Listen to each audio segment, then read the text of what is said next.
Hello students, today I am going to start a new chapter from Stepping Stone that I have written on the board. Chapter 3, Helen Learns to Speak. Class 8. Let us begin this story. Okay, at first I would like to introduce about the writer. Actually, this story is extracted from Helen Keller autobiography, and it is the true story. So let me introduce about the writer. Helen Keller, 27 June 1880, 1st June 1968. That means she was born on 27 June 1880 and 1st June 1968 she was departed from earth to heaven. And her birthplace was Tuscumbia, Alabama, that is in USA. US, United States.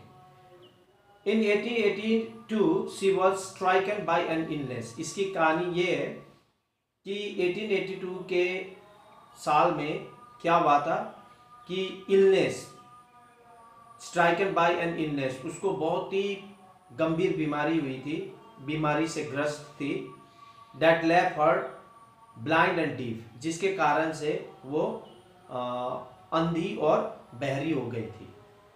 Beginning in 1887, Keller teacher Anna Sullivan helped her make tremendous progress with her ability to communicate. तो ये गूंगी और बहरी होने के कारण से सबसे पहले हेलन केलर के टीचर एना सुलिवन नाम की टीचर थी, जिन्होंने ट्रिमेंडस बहुतायत रूप में उसको प्रोग्रेस, कम्युनिकेट यानी कि किस तरह से लोगों के साथ कम्युनिकेट कर सके, तो वो प्रतिभा, क्षमता किसके द्वारा डाला गया? एना सुलिवन के तरफ से. And Keller went on to college, graduating in 1904. और ब्लाइंड और डीफ, बहरी होने के बावजूद भी वो क्या हुई? एक एजुकेटेड गर्ल थी और उसने 1904 में उसने ग्रेजुएट किया.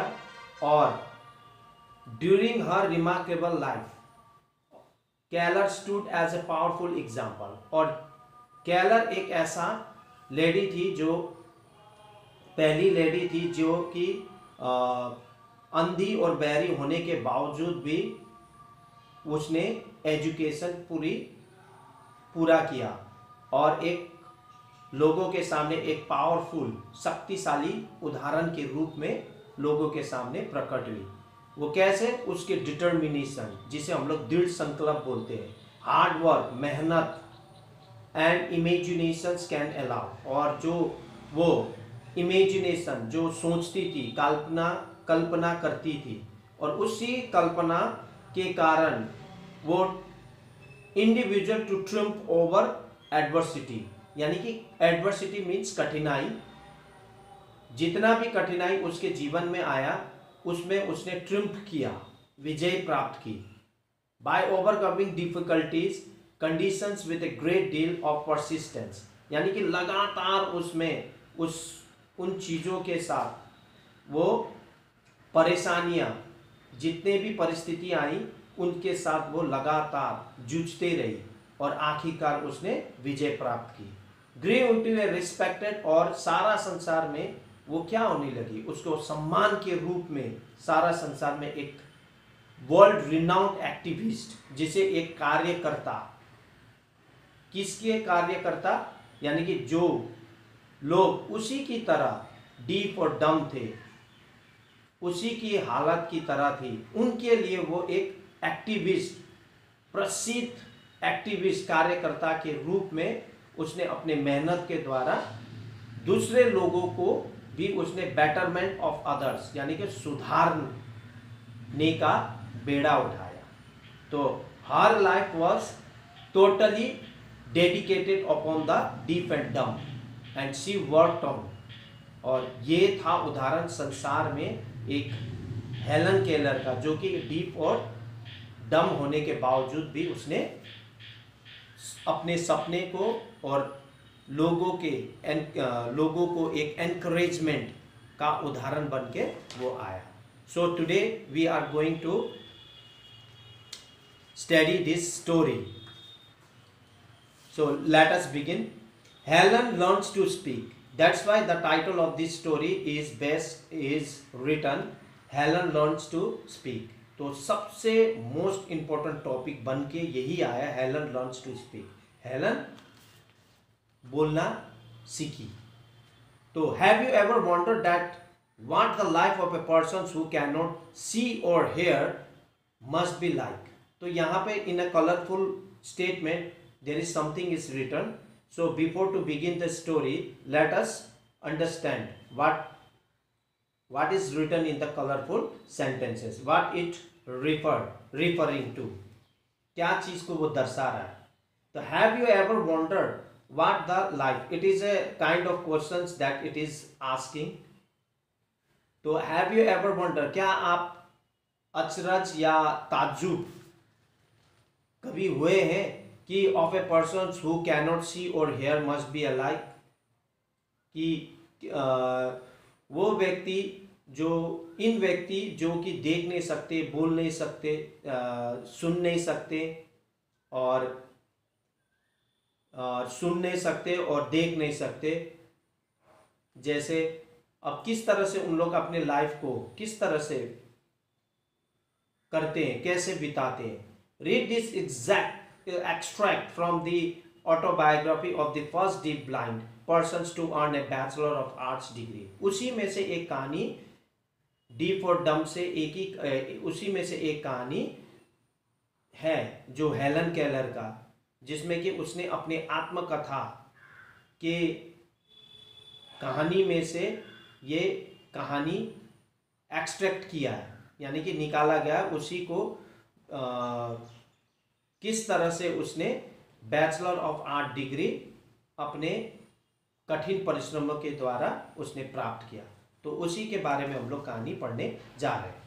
It was in the spring of 1890 that I learn to speak. The impulse or utter audible sound had always been strong within me. I used to make noises keeping one hand on my throat while the other hand felt the movement of my lips. I was pleased with anything that made a noise and liked to feel the cat purr and the dog bark। तो it was in the spring यानी कि वसंत ऋतु का समय था, 1890 के ईस्वी के समय था। that I learned to speak, जब उसने बोलना सीखा। the impulse to utter audible sounds, वो कैसे, impulse means उमंग, जो कि उसको बोलने का जो उमंग है, अटर मीन्स बोलना। तो audible sounds had always been strong within me, यानी कि उसके वो खुद से ये कहानी सुना रही है कि जो कि उसमें हमेशा एक उमंग भरा रहता था कि वो शब्द जो उसके अंदर में रहता है उसको बाहर की ओर निकालने का वो बहुत प्रयास करती थी। आई यूज टू मेक नॉइजेस, और इसीलिए वो क्या करते थे, नॉइज, आवाज निकालती थी, चिल्लाती थी। कीपिंग वन हैंड, यानी कि एक हाथ को अपने गले में रख कर, while the other hand felt the movement of lips, और दूसरा हाथ अपने होंठों पर रख कर वो उसको फील करती थी। तो इस प्रकार का वो अपने अंदर दबी आवाज को वो बाहर निकालने की वो कोशिश करती थी। तो जिससे कि उसके होंठ हिलते थे, उसको वो महसूस करती थी, और उस अपने हाथों से वो अपने गले के जो कंपन होते हैं, वाइब्रेशन, उसको महसूस करती थी।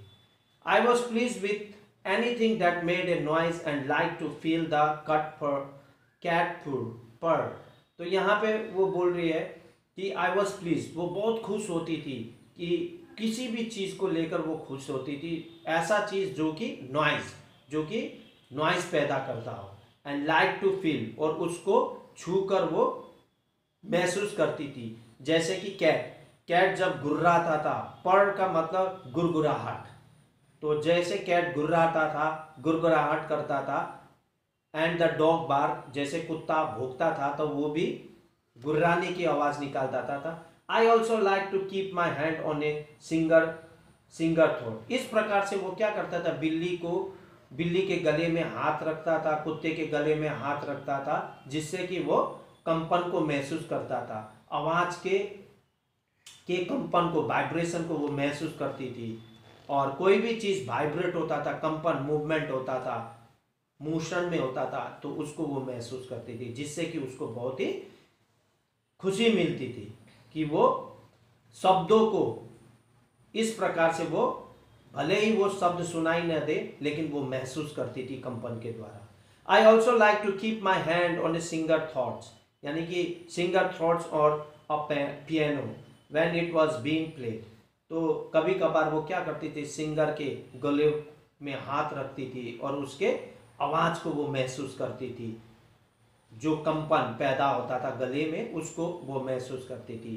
पियानो, जो म्यूजिक, पियानो वो जो बजता था, उसके कंपन को वो महसूस करती थी, when it was being played, जब वो बजा करता था। तो been I lost my sight and hearing, before I lost my sight and hearing I was fast learning to talk, but after my illness it was found that I had ceased to speak because I could not hear। तो वो क्या करती थी, before I lost my sight and hearing, तो उसके आंखों की रोशनी जाने से पहले और कानों के सुनने की शक्ति जाने से पहले वो ये सारा चीज किया करती थी, है ना। तो जिससे कि क्या होता था, उसको पहले से ही इसके बारे में महसूस करने का फीलिंग्स पहले से ही उसमें एबिलिटी आ गई थी, तो आ गई थी। I was fast learning to talk, और जैसे वो बहुत जल्दी सीखने वाली थी, बोलने वाली थी। बट आफ्टर माई इलनेस, जब वो बीमार हुई, बहुत गंभीर रूप से बीमार हुई, it was found that I had cease to speak. उसने क्या पाया, गंभीर बीमार के बाद उसने ये पाया कि वो अब बोलना बंद हो गया था, उसका सीज्ड हो गया था, पूरी तरह बंद हो गया, because I could not here, क्योंकि वो सुन नहीं सकती थी, जो सुनने की शक्ति वो खो दी थी। I used to sit in my mother's lap all day long and keep my hands on her face because it amused me to feel the emotions of her lips। यानी कि वो उस समय क्या थी, एक छोटी बच्ची थी, है ना।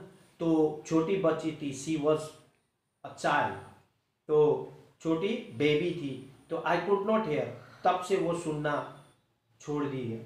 आई यूज टू सीट, और वो बोल रही है कि वो उसके मम्मी के गोद में बैठा, सारा दिन बैठा करती थी, and keep my hands on her face, और वो अपने हाथों को अपने मम्मी के फेस में रखती थी, because it amuse me to feel, क्योंकि वो अपने हाथों से अपनी माँ के शकल पर छूने पर उसको बहुत ही खुशी मिलती थी, वो महसूस करती थी। मोशन, हलचल ऑफ हर लिप्स, उसके होंठों के हलचल को वो महसूस करती थी उसे छूकर। And I move my lips to, और साथ साथ में अपने होंठों को भी वो हिलाती थी। Although I had forgotten what talking was, लेकिन हालांकि वो पूरी भूल गई थी कि व्हाट टॉकिंग वॉज, क्या बात हो रहा था, या क्या बात हो रहा था, उसके बारे में उसको ज्ञान नहीं। My friend says that I laughed and cried naturally. तो मेरे दोस्त लोग क्या करते थे कि friend say that I laughed, मैं हंसा करता था, करती थी, एंड क्राइड नेचुरली, और जिस प्रकार से प्राकृतिक रूप से जैसे चिल्लाते हैं बच्चे, उसी प्रकार से मैं चिल्लाया करती थी। And for a while I made many sound and word elements, not because they were A mean of communication, but because the need of exercising my vocal organs was imperative. तो यहाँ पे क्या था, आई मेड मैनी साउंड, यानी कि वो इस प्रकार से बहुत आवाज़ वो निकाला करती थी, लेकिन वो आवाज़ सुनाई किसी को नहीं देता था। एंड वर्ड एलिमेंट्स, और वो अंश, जिसे एलिमेंट्स को अंश बोलते हैं, तो इसमें साइंस में दूसरा होता है इसका मीनिंग। तो not because they were a means of communication, they were a means of communication, but because the need of exercising my vocals organs was imperative, क्योंकि वो उसी चीज़ के लिए वो नहीं करती थी, क्योंकि उसके जो वोकल कॉर्ड थे उसके लिए वो एक्सरसाइज के रूप में, एक्सरसाइज व्यायाम के रूप में वो अपने वोकल कॉर्ड्स को, जो कि बहुत ही अनिवार्य था, इम्परेटिव का मतलब जरूरी, अनिवार्य था, तो उस जरूरी के लिए वो किया करती थी। There was however one word the meaning of which I still remember, तो एक शब्द जो कि उसको याद था, which I still remember, जो कि वो उसे याद था, water, I pronounce it वाह वाह, तो उसको वो उच्चारण करती थी वाह वाह करके। Even this because less and less intelligible until the time, even this because, जबकि ये because less and less intelligible until the time, ये समझ में आने लायक के ढंग से वो धीरे धीरे वो क्या करती थी, इसका उच्चारण किया करती थी। When Miss Sullivan began to teach me I stop using it only after I had learn to spell the word on my finger. When Miss Sullivan began to teach me, जब मिस सुलेबान उसे पढ़ाने शुरू की, I stop using it only after I had learn to spell the word on my finger, तो उसने ये सब करना बंद कर दी थी, और वो